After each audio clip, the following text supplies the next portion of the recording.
అబిటీవీ ప్రేక్షకులకు నమస్కారం. మీరు విద్య, వైద్యం, ఆరోగ్యం, కుటుంబ సమస్యలతో బాధపడుతున్నారా? పరిష్కార మార్గం దొరకక తప్పిస్తున్నారా? అయితే మీకోసమే ఈ కార్యక్రమం.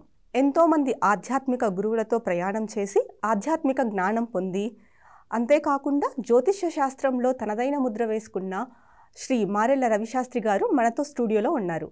ఆయన అడిగి మన సమస్యలన్నిటికీ పరిష్కారం తెలుసుకుందాం. నమస్కారం గురువుగారు. నమస్తే అమ్మ. అసలు మీకు జ్యోతిష్య శాస్త్రంలోకి రావాలన్న తపన ఎలా కలిగింది? దీని వెనుక కారణాలు ఏంటి గురుగారు? ఓం శ్రీ గురుభ్యో నమః. ఆదిత్యాది నవగ్రహ దేవతాభ్యో నమః. ఓం ఘం గణపతే నమః. ఐం సరస్వతి నమః. మెయిన్ ఏంటంటే నేను అందరిలాగే మామూలుగా చిన్నప్పటి నుంచి బేసికల్గా బ్రాహ్మిన్స్ కుటుంబం కాబట్టి అక్కడి నుంచి కొంత జిజ్ఞాస అనేది తెలియకుండానే వస్తుంది. కాబట్టి ఊర్లల్లో మామూలుగా మంచి రోజు ఎట్లా అని అడుగుతూ తిథులు వారాలు వీటి గురించి అడుగుతున్నప్పుడు బేసిక్ జ్ఞానం అనేది ఇంటి నుంచే లభించింది. ఆ తర్వాత కొంత జ్ఞానం అనేది చదువుకోవడం నేర్చుకోవడం జరిగింది. కొంత జ్ఞానం సాధన ద్వారా కొంత లభించడం, కొన్ని ఎక్స్పీరియన్సెస్ ద్వారా మెడిటేషన్గా వచ్చినటువంటి కొన్ని ఎక్స్పీరియన్స్ ద్వారా లభించడం అనేది జరిగింది. ఆ తర్వాత అందరిలాగే నేను ముఖ్యంగా మెయిన్ బీజం ఎక్కడంటే నేను జిల్లెళ్ళముడి అమ్మ ఆశ్రమంలో 8th క్లాస్ 9th క్లాస్ అక్కడ చదివాను 2000లో. అప్పుడు పడ్డా కొద్దిగా స్ట్రాంగ్ బీజాలు. ఆ తర్వాత కొంత వేదం నేర్చుకోవడం, రాఘవ సుబ్రహ్మణ్య శాస్త్రి గారని దర్శి ప్రకాశం జిల్లా, అక్కడ వేదం నేర్చుకోవడం కొంత. దాని తర్వాత అట్లా కొన్ని కార్యక్రమాలు, వివాహాలు ఇవన్నీ కూడా చేయిస్తూ ఉంటాం, సత్యనారాయణ వ్రతాలు చేయిస్తూ ఉంటాం, గృహప్రవేశాలు వీటిల్లో చేయిస్తూ ఉండటం వల్ల వాటిల్లో కొంత జిజ్ఞాస అనేది పెరుగుతూ ఉంటుంది. కాబట్టి అలాగే రెండు ప్యారలల్గా నేను ఇంటర్మీడియట్ అట్లానే డిగ్రీ అలాగే ఎంసీఏ నేను చేసుకుంటూ రావడం జరిగింది. ఎంసీఏ అయిపోయిన తర్వాత ముఖ్యంగా నేను ఏంటంటే లీడ్ ఇండియా ప్రాజెక్ట్ అనేది దాంట్లో ఏపీజే అబ్దుల్ కలాం గారితో వర్క్ చేసినప్పుడు ఆయన ఒకటి పాయింట్ అనమాట, అంటే వారితో ఎక్కువ ఫిజికల్గా కలవలేదు, ఒక 2-3 సందర్భాల్లోనే కలిశాను. అయితే వారు ఒకసారి అన్నారు, ఇంత జ్ఞానం జ్యోతిష్య పరంగా ఉన్నప్పుడు మీరు భయంతో కానీ భక్తితో కానీ జనాలు వచ్చి ఒకరి దగ్గర ఓపెన్ అయ్యి చెప్పుకునేవాళ్ళు, ఒకరు డాక్టర్స్, 2 జ్యోతిష్యులు. కాబట్టి ఒక జ్యోతిష్య జ్ఞానం ఉన్నవాళ్ళు మనిషిని మార్చొచ్చు, ఒక మనిషి యొక్క జీవిత జర్నీని మార్చవచ్చు. ఆ మార్చగలిగేటటువంటి ప్రొఫెషన్లో ఉన్నప్పుడు మీరు వేరే వాళ్ళ దగ్గరికి వెళ్ళి రెజ్యూమ్ పెట్టడం అవసరమా అన్నారు. ఓకే, అది ఒక టర్నింగ్ పాయింట్. ఆ తర్వాత అట్లానే సెర్చ్ చేసుకుంటూ నేను హైదరాబాద్ మామూలుగా లీడ్ ఇండియా అయిపోయిన తర్వాత మామూలుగా ఉన్నప్పుడు ఆ తర్వాత ఎంఈ ఆస్ట్రాలజీ చేయటం. అక్కడ ఇంకా అంటే అప్పటి వరకు నేను నేర్చుకున్నదంతా కూడా ఒక్కొక్క గురువు దగ్గర ఒక్కొక్క రకంగా నేర్చుకున్నా. అక్కడికి వెళ్ళేసరికి ఇంకా ప్రాపర్గా రావటం. ఆ తర్వాత 2015 నుంచి ఇలా ఓన్గా ఆఫీస్ పెట్టి స్టార్ట్ చేయడం అనేది జరిగింది. మీ తల్లిదండ్రుల ప్రోత్సాహం ఎలా ఉండేది సార్? మీరు ఇటువైపు జ్యోతిష్యం వైపు వస్తామని చెప్తే ఫస్ట్ ఏంటంటే అందరికీ ఏంటంటే మ్యారేజ్ కావాలి అంటే ఏంటి, జాబ్ చేయాలి, ఎక్కడికి వెళ్ళినా అదే ఉంటుంది కదా. సో నా అదృష్టం కొద్దీ ఏంటంటే వాళ్ళ దగ్గర నుంచి ప్రెజర్ అనేది లేదు, కానీ వాళ్ళు ఈ క్వశ్చన్ రైజ్ అయ్యేది. ఆ తర్వాత నేనేంటంటే పిరమిడ్ స్పిరిచువల్ సొసైటీలో యాక్టివ్గా ఉండటం, ఇంతమంది గురువులతో తిరగటం, హిమాలయాలు ఇవన్నీ ట్రావెల్ చేయటం, ఇట్లాంటివన్నీ చేస్తున్నప్పుడు గురువులు ఇవన్నీ చూస్తూ వీడు వేరే ఇదిలో ఉన్నారనుకోవడం. ఆ తర్వాత 2017 నుంచి నేను ఈ గురువుల ఇంటర్వ్యూస్ ఇవన్నీ చేయటం వల్ల నేను నేమ్ వస్తుంటుంది కదా జనాల్లో. ఇప్పుడు ఒక గురువుల ఇంటర్వ్యూస్ అంటే ఆల్మోస్ట్ చాలామందికి తెలిసింది. ఫస్ట్ నేను గురువుల ఇంటర్వ్యూస్ చేసే సమయానికి ఎవరూ చేయలే.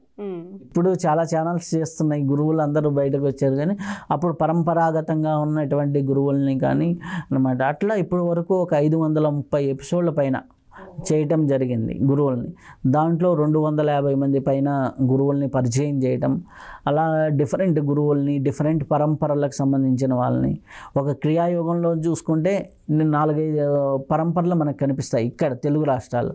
దాదాపులో చాలామంది అందరూ మళ్ళీ మహావతార్ బాబాజీకి కనెక్టెడ్. లహరి మాసయ్య పరంపర ఒకటి ఉంది, అలాగే ఇత్తేసరి వైఎస్ఎస్ అంటారు, అలాగే ఇంకొకరు వచ్చేసి ప్రజ్ఞానంద మిషన్, పూరి ఆశ్రమం పరంపర, శంకరానందపురం, వీళ్ళందరినీ కూడా నేను డిఫరెంట్ పరంపరల వాళ్ళని కూడా చేయడం జరిగింది. అలా ప్రతి ఒక్క పరంపరకి సంబంధించిన వాళ్ళని మంత్రశాస్త్రంలోను, మెడిటేషన్లోను, యోగంలోను, అలాగే యోగ పరంపరలో రాజయోగంలోను, అలాగే సిద్ధ యోగంలోను, క్రియాయోగంలోని వాటెవర్ ఏ యోగం చెప్పినా కానీ వాటిల్లో పుష్కలమైన నాలెడ్జ్ కలిగిన వాళ్ళని చాలామందిని నా అదృష్టం ఏంటంటే 80 to 90% గురువులు ఇంత ముందర టీవీ ముందుకి రానటువంటి వారిని ఫస్ట్ టైం పరిచయం చేసి ఇంటర్వ్యూస్ చేయడం, ఆ తర్వాత వాళ్ళు చాలా ఇంటర్వ్యూలు ఇచ్చారు తర్వాత. కానీ ఫస్ట్ ఇంటర్వ్యూ చాలామందికి అంటే ఆల్మోస్ట్ చాలామంది గురువులకి చేయడం. అది నాకు ఏంటంటే మొదటి నుంచి వేదం నేర్చుకున్నాను, ఈ సబ్జెక్ట్ ఉంది కాబట్టి సబ్జెక్ట్ మీద ప్రశ్నించడం అనేది బాగుంటుంది. లేదంటే ఇప్పుడు మీరే ఉన్నారు యాంకర్గా ఉన్నప్పుడు మీ యాంకరింగ్గా మీకేదో కొన్ని క్వశ్చన్లు కొన్ని స్పృశించినవి అప్పుడున్న పరిస్థితులు తగ్గట్టుగా అడుగుతారు. డీపర్ సబ్జెక్ట్లోకి వెళ్ళలేరు, వాళ్ళకి డీపర్ ఉన్నా కానీ యాంకర్ వెళ్ళలేరు. అది నాకున్నది ఏంటంటే సబ్జెక్టు సాధన ఉంది కాబట్టి ఆ సబ్జెక్ట్లోకి డీపర్గా వెళ్ళటం వల్ల వాళ్ళకి ఉంటుంది. ఇప్పుడు సపోజ్ మొన్న ఒక గురువు గారు వచ్చారు, ఆయన నేను గంగోత్రిలో సాధన చేసి ఆ పైన నేను సాధన చేశాను అన్నారు. గంగోత్రిలో సాధన చేసి పైన అంటే గోముఖ్, ఆ గోముఖ్ అనే పేరు నాకు తెలుసు, గోముఖ్ నేను చూసున్నా. ఓకే గోముఖ్, ఆ గోముఖ్ అని నేను ఆ గోముఖ్లో చేశాను. అక్కడ ఆహార పద్ధతులు ఎలా ఉంటాయి, మన వాళ్ళు అందరూ ఇక్కడ ఏంటంటే గోముఖ్లో ఉంటే ఆ మంచుల్లో ఉంటే ఫుడ్ తీసుకోరని చెబుతారు. కానీ అక్కడ ఏంటంటే ఆర్మీ చపాతీలు రోటీలు ఇట్లాంటివి పంచుతుంది, జొన్న రొట్టెలు లాంటివి. అంటే అక్కడ ఉన్నటువంటి గృహంలో ఉన్న వాళ్ళకి రోటీస్ ఇవ్వటం, కాకపోతే రెగ్యులర్గా ఇవ్వలేరు. అంటే ఒక రెగ్యులర్గా ఇవ్వరు, ఒకేసారి ఒక 10 రోటీలు 20 రోటీలు ఇచ్చేస్తారు.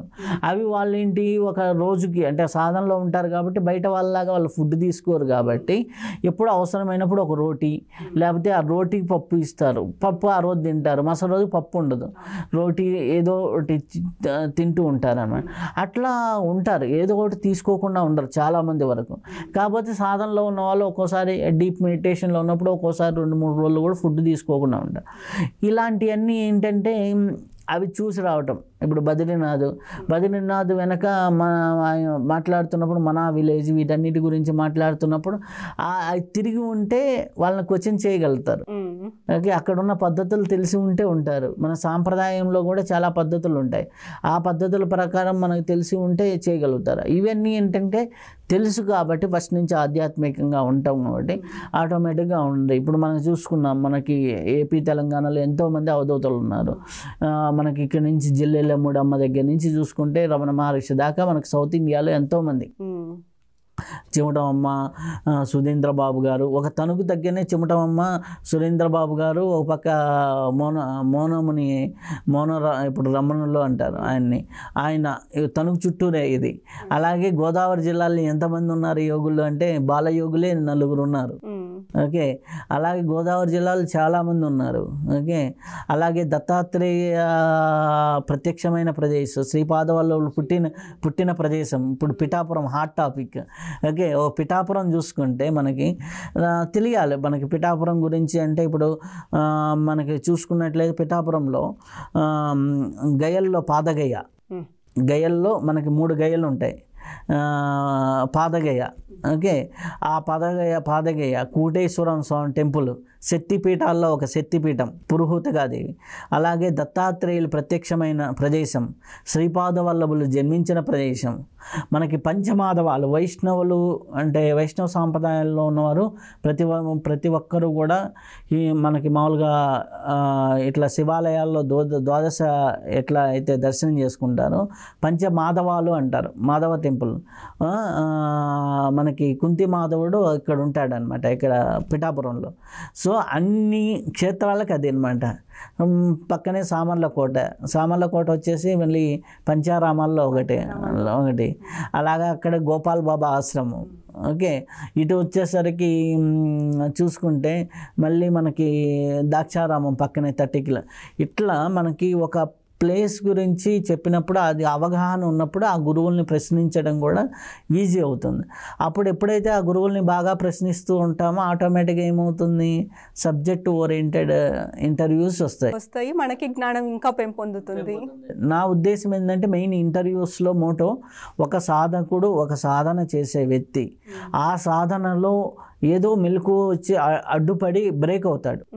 ఓకే, ఒక శ్రీ విద్యలో కావచ్చు, లేకపోతే ఒక మెడిటేషన్లో కావచ్చు, ఒక యోగపర ఆ అడ్డంకిని ఛేదించే విధంగా చాలామందికి మన ఇంటర్వ్యూస్ ఉపయోగపడితే దానివల్ల సాధన పెరిగితే ఎక్కువ మంది సాధన పెరిగిందనుకోండి, ఎక్కువ మంచి వాళ్ళు పెరిగారనుకోండి, ఒక మెడిటేషన్ చేసే వ్యక్తికి ఒక ఇంట్లో ఉంటే ఆ ఇల్లంతా కూడా సస్యశ్యామలంగా ఉంటుంది. ఒక యోగి ఒక ఊర్లో ఉంటే, మంచి సాధకుడు ఒక ఊర్లో ఉంటే ఆ ఊరంతా ప్రకృతికి అనుగుణంగా మారుతుంది. అంటే సరైన సమయాల్లో వర్షం పడటం, సరైన సమయాల్లో అట్లా సాధకుల సంఖ్య పెరిగిందనుకోండి, ప్రకృతి బీభత్సాలు జరగకుండా ప్రకృతి ఎప్పుడూ కూడా న్యాచురల్గా కామ్గా ప్రశాంతంగా ఉంటుంది.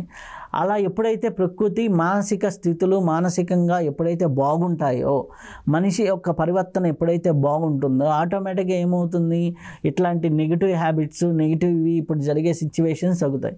ఇప్పుడు బాగా మనసు ప్రశాంతంగా ఉన్నాడు, వాడు పోయి మందు తాగాలనుకోడు కదా, అనుకోరు. వాడికి ఏదో చికాకు లేచే కదా. ఇప్పుడు బాగా ఇరిటేషన్ ఉంది అని ఆఫీస్లో ఏదైనా ఇరిటేషన్ వస్తే వాడు బయటకు వచ్చి సిగరెట్టో టీయో తాగుతాడు. సో వాడికి ఆ ప్రశాంతత అనేది చేకూర్చే విధంగా ఉండాలి అంటే చుట్టూ ఎన్విరాన్మెంట్లో ఆ కాస్మిక్ ఎనర్జీని రిసీవ్ చేసుకునే వాళ్ళ సంఖ్య పెరగాలి. ఎప్పుడైతే కాస్మిక్ ఎనర్జీని రిసీవ్ చేసుకునే వాళ్ళ సంఖ్య పెరుగుతూ ఉంటుందో ప్రకృతి ఎప్పుడు కూడా సమన్వయంగా ఉంటుంది. ఆ సమన్వయంగా ఉన్నప్పుడు చుట్టూ ఉన్న ఆరాలో జీవించే వాళ్ళు ఎప్పుడు కూడా బాగుంటారు. ఇది లక్ష్యం అన్నమాట మెయిన్ ఇంటర్వ్యూలు వెనక. ఓకే, ఏదో ఒక గురువుని చేయడం అని కాదు, ఆ గురువు చేసిన తర్వాత ఆ గురువు యొక్క తాలూకు వైబ్రేషన్స్ ఆ గురువు దగ్గరికి ఒకరు 100 మందో 1000 మందో వెళ్ళి మంత్రదీక్ష కావచ్చు, ధ్యానం కావచ్చు, యోగం కావచ్చు తీసుకోవటం వల్ల దానివల్ల ఏమవుతుంది, విపరీతంగా సాధకులు పెరుగుతారు. ఇప్పుడు నేనున్నాను, మనకి క్రియాయోగ శ్రీరామ్మూర్తి గారని చేశాం. వారు చేయకముందర మామూలుగా క్రియాయోగం అంటే వేరే రకంగా అందరికి కొంత నేర్చుకుంటున్నా. వారి ఒక్కరి దగ్గర నుంచి దాదాపులో ఈ 1.5 ఇయర్లో 1000 మంది దీక్ష తీసుకున్నారు ఓన్లీ క్రియాయోగ. సో 1000 మంది దీక్ష తీసుకుంటే 1000 మంది సాధన చేస్తుంటే ఎంత వైబ్రేషన్ పెరుగుతుంటుంది ఒక క్రియాయోగంలో. అలాగే మంత్ర సాధనలో ఉన్న నిష్ణాతులను చేసినప్పుడు వాళ్ళ దగ్గరికి వెళ్ళి 1000 మంది వెళ్ళి మంత్ర సాధన తీసుకున్నారు. అలాగే సిద్ధయోగం పైన చేసినప్పుడు సిద్ధయోగం వాళ్ళ దగ్గరికి వెళ్ళి లక్షల్లో తీసుకున్నారు. వీళ్ళన్నీ కూడా ఏమవుతాయి, పాజిటివ్ వైబ్రేషన్స్ పెరుగుతాయి. ఆ వైబ్రేషన్స్ పెరిగినప్పుడు ఆటోమేటిక్గా పరిస్థితులు మారుతూ ఉంటాయి. చాలా ఆధ్యాత్మిక జ్ఞానాన్ని అందించారు గురుగారు.